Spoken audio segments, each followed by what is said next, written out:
Just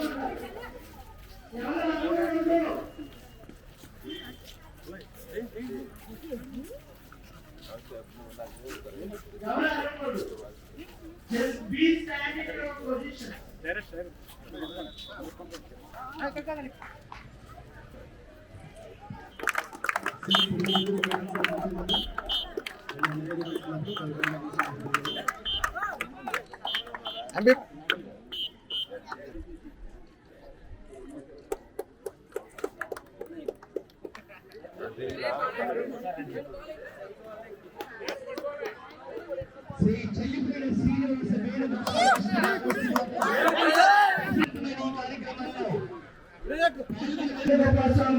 కృష్ణగారిని సాధారణ ఆనాడు ప్రజలు వారి చేతులు డిస్ట్రిబ్యూట్ చేసి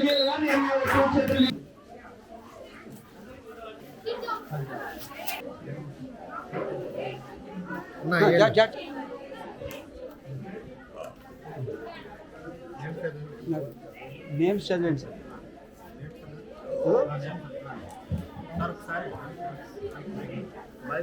విజయకాంత కార్యక్రమంలో భాగంగా మరి మన పాఠశాలకు ఇచ్చేసినటువంటి బీసీ సంక్షేమ శాఖ మంత్రి మరియు సినిమాటోగ్రఫీ శాఖ మంత్రి వర్యులు అండ్ ఐఆర్పిఆర్ శాఖ మంత్రి వర్యులు శ్రీ వేణుగోపాలకృష్ణ వారికి స్వాగతం పలుకుతూ మరి ఈరోజు పాఠశాల నుంచి వచ్చిన విద్యార్థుల యొక్క పేరు చదువుతున్నాను. వాళ్ళందరూ వరుస క్రమంలో రావాల్సిందిగా కోరుతాను.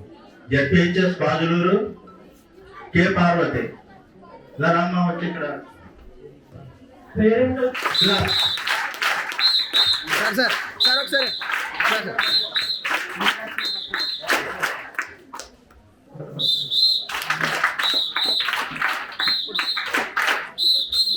ZPHS Tirumala G Hema, ZPHS Kuyyeru P Veerasatya Durgadevi, ZPHS Sheela N Mukesh Venkatasai, ZPHS Gopalam K Kiranmayi, club MPPS Duguluru Shri Satyadurga Prasad. అమ్మాయి వేళ చాలా సంతోషం. మీరు 7th పాస్ అయ్యి 8th క్లాస్లోకి వచ్చారు. విద్యా విధానంలో ఒక మార్పు కావాలి అంటే ప్రపంచంతో పోటీ పడాలంటే టెక్నాలజీని జోడించాలి. పూర్వం బండిని పుస్తకాలు వేసుకుని నచ్చకపోతే పేజీలు చింపేసి నచ్చితే చదివేటువంటి రోజులు. ఇది ఎవరు కూడా కలగలేదు. మీలో ఒక విద్యా తృష్ణ అంటే కోరిక తీవ్రంగా పెరగాలని, ఎవరినో చూసి వాళ్ళకి అది ఉంది నాకు లేదే అంటే, సపోజ్ డబ్బున్నవాడి పిల్లవాడికి ట్యాబ్ ఉంది నీకు లేదు, డబ్బున్న పిల్లవాడికి యూనిఫార్మ్ ఉంది నీకు లేదు, డబ్బులున్నవాడి పిల్లవాడికి షూ ఉంది నీకు లేదు, సాక్స్ ఉంది లేదు, టై ఉంది లేదు. ఇప్పుడు నువ్వు ఒక ట్యాగ్ వేసుకున్నావు, ఏంటి ఐడెంటిటీ కార్డు అది వేసుకున్నావు. డబ్బున్న పిల్లవాళ్ళు పెద్ద పాఠశాలలో చదివితే మినరల్ వాటర్ ఉంది నీకు లేదు. కానీ ఇవాళ డబ్బున్న వాళ్ళ పిల్లల కంటే ఈ ప్రభుత్వ పిల్లలు ప్రభుత్వ పిల్లలు ధనవంతులు. మీరు ధనవంతులు. కారణం జగన్మోహన్ రెడ్డి గారు మిమ్మల్ని ధనవంతులుగా చూశాడు. చాలా మంది అంటూ ఉంటారు, ఈ రాష్ట్రంలో 14 ఏళ్ళు ముఖ్యమంత్రి చేశాడు చంద్రబాబు నాయుడు, అమ్మవాడి ఒట్టినే పనిచేస్తున్నాడు జగన్మోహన్ రెడ్డి అని. అందులో ఒక నిర్యోడమైనటువంటి ఫిలాసఫీ ఉంది, భావజాలం. పిల్లలకి పెట్టుబడి పెట్టి పిల్లల చదువులకి పెట్టుబడి పెడితే వాళ్ళ ఎదిగిన తర్వాత సమాజానికి ఎలా ఉపయోగపడుతుంది అనేటువంటిది ప్రధానమైనటువంటి అంశం. రాజశేఖర రెడ్డి గారు ముఖ్యమంత్రిగా ఉండగా ఫీజు రియంబర్స్మెంట్ అనే ఒక ప్రోగ్రాం వచ్చింది. అప్పుడు వరకు కూడా ఏబీసీ పిల్లాడు 10th తర్వాత చదవాలంటే వాడి తరం కాదు. డాక్టర్, ఇంజనీర్ అంటే క్వశ్చనే లేదు, ఎంసీ ఎంబీ అంటే క్వశ్చనే లేదు. సపోజ్ కూలి చేసుకునేవాడు, లేకపోతే కళ్ళు గీసుకునేవాడు, నేత వేసుకునేవాడు, కమ్మరి పని చేసుకునేవాడు, కుమ్మరి పని చేసుకునేవాడు. వీళ్ళందరూ కూలి వరకే సరిపోయారు తప్ప పెద్ద చదువులు చదవలేకపోయారు.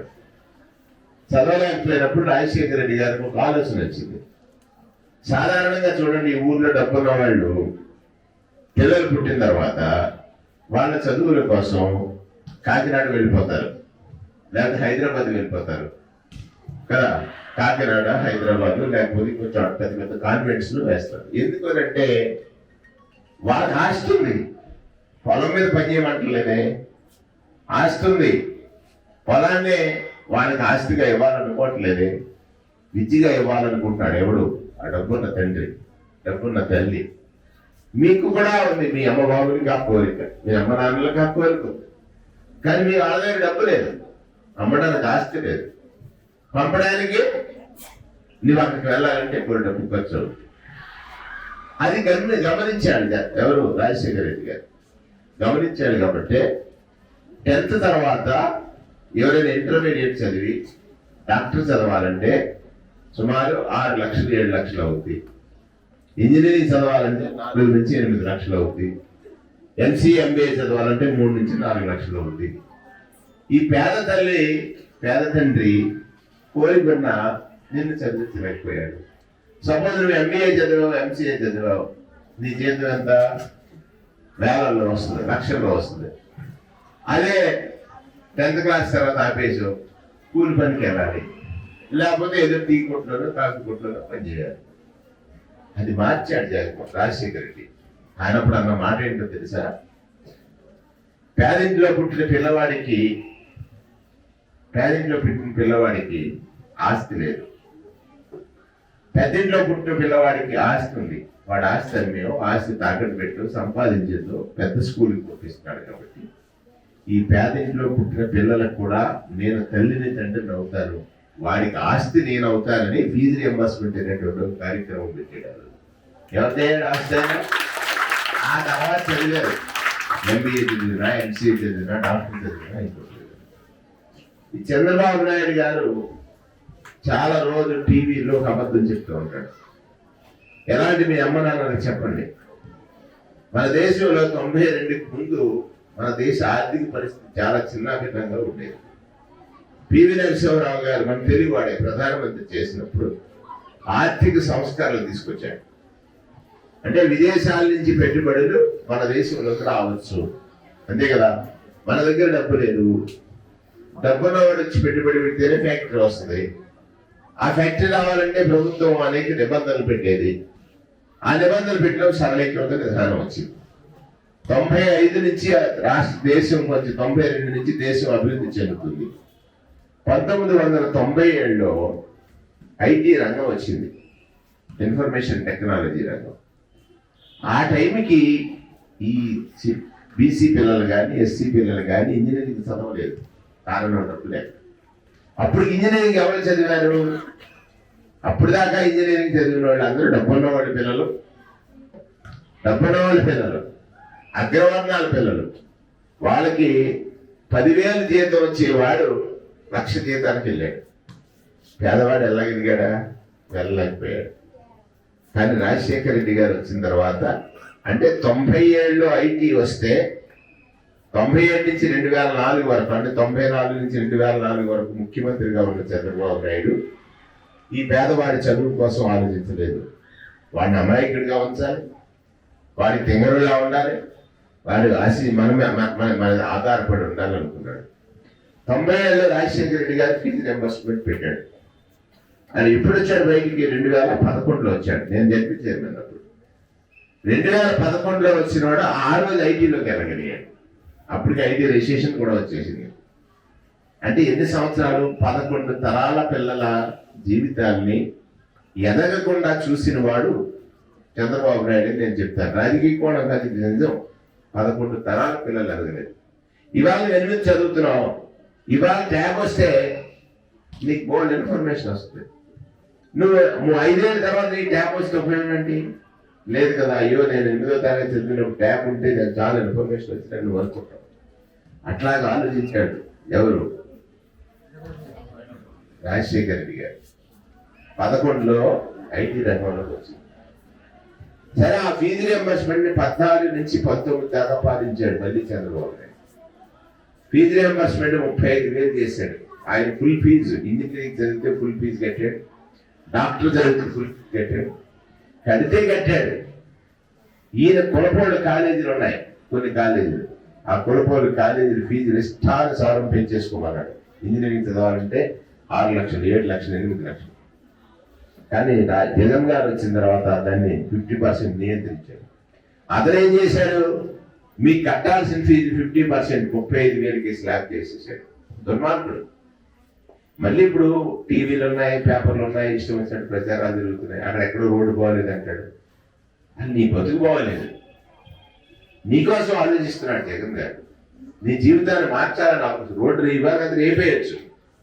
నువ్వు 8th క్లాస్ ఇవాళ కాదు రేపు చదవు, అంతే కదా. 8th క్లాస్ ఇవాళ కాదు రేపు చదవు. ఈ పాఠశాల చూడు ఎంత అద్భుతంగా తయారు చేశాడు. వాటర్ చూడు, మినరల్ వాటర్ ఇస్తున్నాడు. టాయిలెట్స్ చూడు.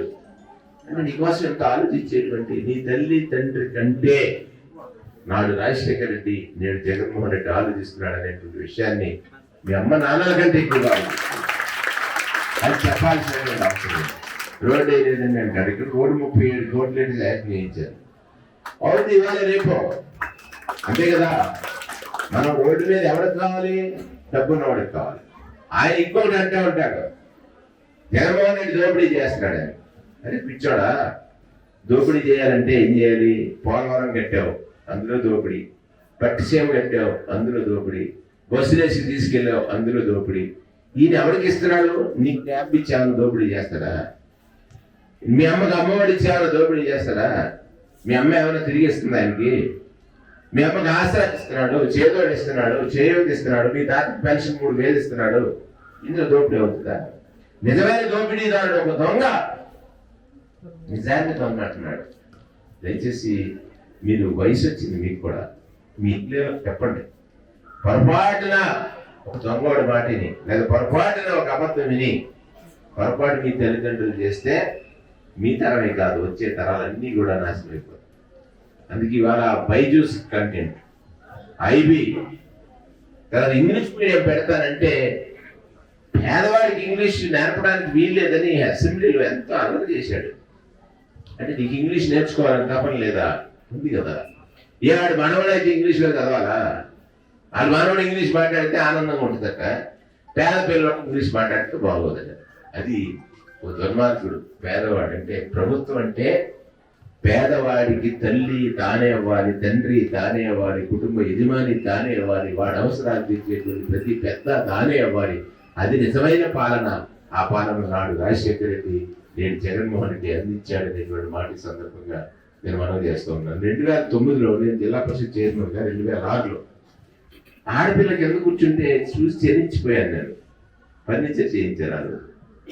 ఆడపిల్ల కడుపు నొప్పి వస్తుంది, ఈ బోర్ నీళ్ళు తాగుతుంటే RO వాటర్ సిస్టమ్స్ ఇచ్చారు. ఆరోగ్య స్థాయిలో ఉన్నటువంటి స్టడీ మెటీరియల్ ఇచ్చారు. టీచర్స్ ఉపయోగపడ్డారు. రకరకాల కార్యక్రమాలు చేశారు. మనసు ఉండాలంట, పాలకుడికి మనసు ఉండాలి.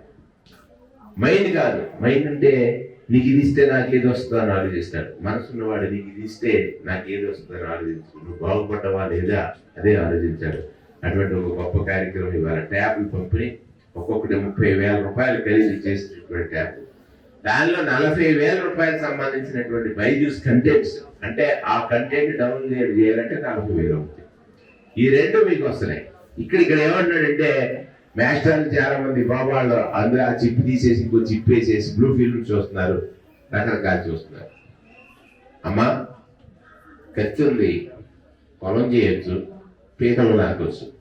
నువ్వు పీకలు నరుకుతానంటే కత్తి పొలం చేయడానికి ఇస్తారు తప్ప పీకలు నరకడానికి కాదు. నీకు ఇవాళ నీ జ్ఞానాన్ని పెంచుకోవడానికి ఇస్తున్నాడు ఈ బైజూస్ కంటెంట్స్ తోటి. వాట్ ఈజ్ వాట్ అనేది నీకు తెలుస్తుంది. ప్రపంచంలో అంటే నువ్వు ఒక అదృష్టవంతురాలు. నీకంటే ముందు తరం వాళ్ళకి ఇది దక్కలేదు, నీ తర్వాత తరం వాళ్ళకి దక్కుతుందో లేదో తెలియదు.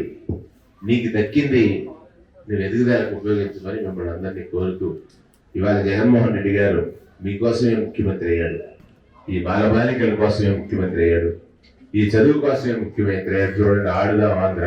పూర్వం మీ పాఠశాలలో ఎవడైనా పెద్ద ఆయన వచ్చాడనుకో, వాడిని ఒక వాలీబాల్ అడిగేవారండి. ఇచ్చేసిందనా? లేకపోతే ఒక క్రికెట్ కిట్ అడిగేవాడు. ఇవాళ అడగక్కర్లేదు. క్రికెట్ కిట్ వచ్చింది, వాలీబాల్ వచ్చింది, షెడ్యూల్ వచ్చింది, కబడ్డీ వచ్చింది, ఖోఖో వచ్చింది, గ్రౌండ్ వచ్చింది. ఇన్ని వస్తున్నాయి కదా. నువ్వు ఆడుతూ పాడుతూ చదువుకోవడానికి, నువ్వు ఆడుతూ పాడుతూ ఎందుకు చదవాలంటే నీ మైండ్లో ఒక రిఫ్రెష్మెంట్ రావాలంటే శారీరకమైనటువంటి శ్రమ కావాలి. ఆ రకమైన పొందాలనేటువంటి నీకు గొప్ప ఆలోచన ఆడుతా ఆంధ్ర కార్యక్రమం, దానితో పాటు ట్యాబ్ పంపిణీ. ఈ ట్యాబ్ అనేటువంటిది నీకు ఒక వరం లాంటిది. పూర్వం మన మహాకవి కాళిదాసు సినిమా చూస్తాం. నాటకం గురించి మీకు తెలుసా? మహాకవి కాళిదాసు తెలుసమ్మా? తెలుసా? మహాకవి కాళిదాసు అంటే నాకు లాంటి తెంగరోడు. ఆయన ఒక రాజు చేసిన, మంత్రి చేసిన కుట్ర. ఆ మహాకవి కాళిదాసుని ఆ మంత్రి మహారాణి జీవితాన్ని పాడు చేయాలని, వారి కొడుక్కి చేసుకోవాలని. తెంగరోడు ఎవరున్నాడో ఈ ప్రపంచంలో ఎదగమంటే ఈ కాళిదాసు గారు తాను కూర్చున్న రబ్బరు నరుక్కుంటున్నాడు. అబ్బాయి ఎంతకంటే తెంగరోడు ఎవడో లేడని సెలెక్ట్ చేసి తీసుకొచ్చి వీడికి వేషం వేసి పెళ్లి చేశాడు. మీ పాఠ్యాంశంలో ఉందని నేను అనుకుంటున్నాను, లేదంటుంది. సరే చేస్తే ఆ రాణి మహా ఉత్తమ వెళ్ళాలి, మోసపోయింది. మంత్రి మోసం చేశాడు. మంత్రి మోసం చేసినప్పుడు కాళికాదేవి గుళ్ళోకి వెళ్ళి ఆమె అడుగుతుంది అన్నాడు, భక్తురాలు కదా, నాకు ఇద్దరు తెంగర భక్తులు ఇచ్చాడు, జ్ఞానంలో గారి సముద్రాలు ఉండే తల్లి అని ఆ భర్తకి తలుపులు వేసేసి కాళికాదేవి లోపలికి వస్తూ ఉంటుంది. తలుపులు మూసేయమని చెప్పింది. తెంగరోడు అని చెప్పిందే చేస్తాడు. అది బలం ఉంటుంది వాడికి. తెంగరోడు ఎవడైనా, ఆ తెంగరోడైనా నా తెంగరోడైనా. ఆ తలుపులు వేసేసిన తర్వాత కాళికాదేవి వచ్చి తలుపు తీయమంటుంది. నేను తీయనంటాడు. అదే కదా నా గుళ్ళో నేను రావడానికి నువ్వు తలుపు తీరంటే, నువ్వు నాకు చదువు చెప్తేనే, జ్ఞానం ఇస్తేనే నేను తలుపు తీస్తానంటే. అయితే నీ నాలిక ఆ తలుపు సందులోంచి బయట పెట్టరా అంటే 3 బీజాక్షరాలు రాసింది. ఆయన ఆ రోజు మాట్లాడినటువంటిది, ఆ రోజు పాడతాడు. మాణిక్య వీణ ముగులాలయంతి ముదాలాస మంజులవాక్తి రాస మహేంద్ర నీలజ్జతి కోమలాంగి మాతంగి కన్యాం మనసాస్మరాన్ని చతుర్భుజే చంద్రకళావసంతే కుజోన్నతే కుంకుమరాగచూర్ణే పుండ్రేక్షు పాశాంకుశ పుష్పమాన హస్తే నమస్తే నమస్తే జగదేక మాత అని ఆమెను స్తుతిస్తాడు. అంటే ఆ బీజాక్షరం ఏమిటా అంటే ఈ ట్యాబ్ నీకు ఇవ్వాలి. ఏమంటా ఒప్పుకుంటారా? నీకు కాళిదాసుకి బీజాక్షరం అమ్మవారు రాస్తే జగన్మోహన్ రెడ్డి ఇందులో నీకు బీజాక్షరాలను నిక్షిప్తం చేసి ఇచ్చాడని చెప్పాలని నా ఉద్దేశం. దీన్ని చూసి నేర్చుకోండి, అవర్చుకోండి. అంత తెంగరగా ఉన్నటువంటి అతను కాళిదాసుగా మారిపోయి భారత భూమికి ఇవాళ నామకరణం చేశాడు. అటువంటిది అవకాశాలు వచ్చాయి, అందిపుచ్చుకోండి. ఎవరికి కూడా జ్ఞానం తక్కువ కాదు. ఇప్పుడు నేను వస్తుంటే ఒక ఆర్టీసీ కుర్రోడు వచ్చాడు, సబ్ ఇన్స్పెక్టర్ అయ్యాడు. ఉద్యోగమే కాదు, జ్ఞానమే ధనం. ఏ ధనం కావాలి మీకంటే జ్ఞానధనం కావాలి. డబ్బు ధనం కాదు, అది దొంగిలింపబడుతుంది. జ్ఞానధనం అనేటువంటిది నీ దగ్గర నుంచి దొంగిలింపబడలేనిది. నీ వయసు చదువుకునే వయసు. ఈ వయసులో శ్రద్ధావాన్ లభతే జ్ఞానం అంటాడు ఎవరు? గీతాకారుడు. శ్రద్ధ, నువ్వు ఎప్పుడైతే శ్రద్ధతో అభ్యాసం చేస్తున్నావో జ్ఞానం అనేది నీకు లభిస్తుంది. ఈ ట్యాపు నీకు ఆ బీజాక్షరం అయ్యి మహాకవి కాళిదాసు అందరూ కూడా గొప్పవారి కావాలని, అది మీకు వరం కావాల్సింది. అప్పుడు అయితే ఆయనకి కాళికాదేవి అయితే ఇవాళ జగన్మోహన్ రెడ్డి మీ రూపంలో కాళికాదేవి లాగా వచ్చారని సందర్భంగా ఇలాంటి మరిన్ని వీడియోస్ కోసం మా యూట్యూబ్ ఛానల్ను సబ్స్క్రైబ్ చేయండి, పేజ్ని ఫాలో అవ్వండి.